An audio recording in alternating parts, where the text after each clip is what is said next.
Hello, everybody. Welcome back to Daily Shakespeare. My name is Michael. Today is Thursday, and that means we are taking a look at another one of Shakespeare's histories. And today we are going back to Henry IV, Part 1.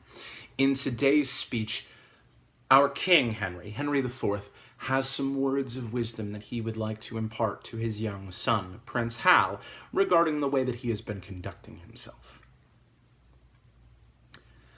God pardon thee.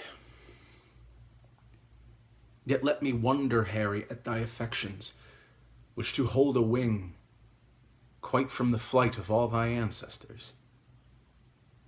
Thy place in council hast thou rudely lost, which by thy younger brother is supplied, and art almost an alien to the hearts of all the court and princes of my blood. The hope and expectation of thy time is ruined, and the soul of every man prophetically doth forethink thy fall.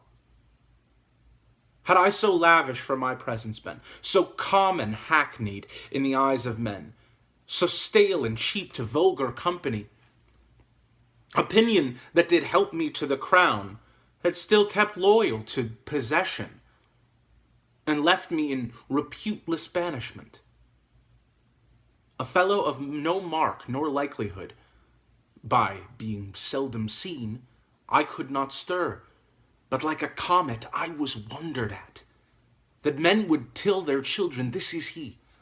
Others would see, which is Bolingbroke?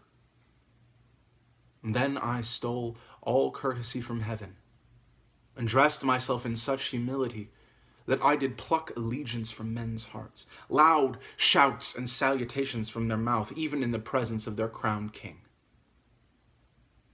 Thus did I keep my person fresh and new, my presence like a robe pontifical never seen, but wondered at. And so my state, seldom but sumptuous, showed like a feast, and won by rareness which solemnity.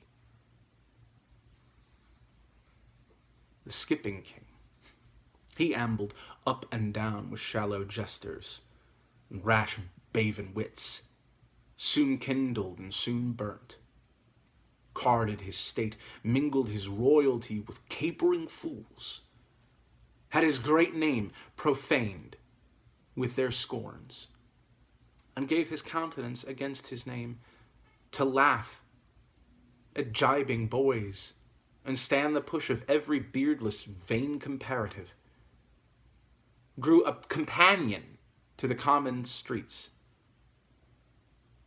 and foffed himself to popularity, that being daily swallowed by men's eyes, they surfeited with honey and began to loathe the taste of sweetness, whereof little more than a little is by much too much. So when he had occasion to be seen, he was but the cuckoo is in June, heard not regarded, seen but with such eyes as stick and blunted with community afforded no extraordinary gaze, such as is bent on sun-like majesty, when it shines seldom in admiring eyes, but rather drowsed, hung their eyelids down, slept in his face, and rendered such aspect as cloudy men use to their adversaries, being with his presence glutted, gorged, and full. And in that very line, Harry, standest thou. For thou hast lost thy princely privilege, with vile participation. Not an eye but is aweary of thy common sight, save mine, which hath desired to see thee more, which now doth that I would not have to do it, make blind itself with foolish tenderness. So the king's advice here to Harry is, be somewhat scanter with your presence. Don't cavort around with these wild friends that you've had, because then people will believe that they know the measure of you, the man. And when you are a king, you'll still seem nothing more than a man to them. Whereas I, as seldom seen, am regarded as a great monarch. Well, that's all the time that we have for today. Thank you so much for joining me. As always, there's a comment section right below this video. That's a great place for any questions, comments, or concerns. You can also click that subscribe button, and that way there will be a new Shakespeare video in your YouTube feed every single day, as there is a new video every single day. Until tomorrow, cheers.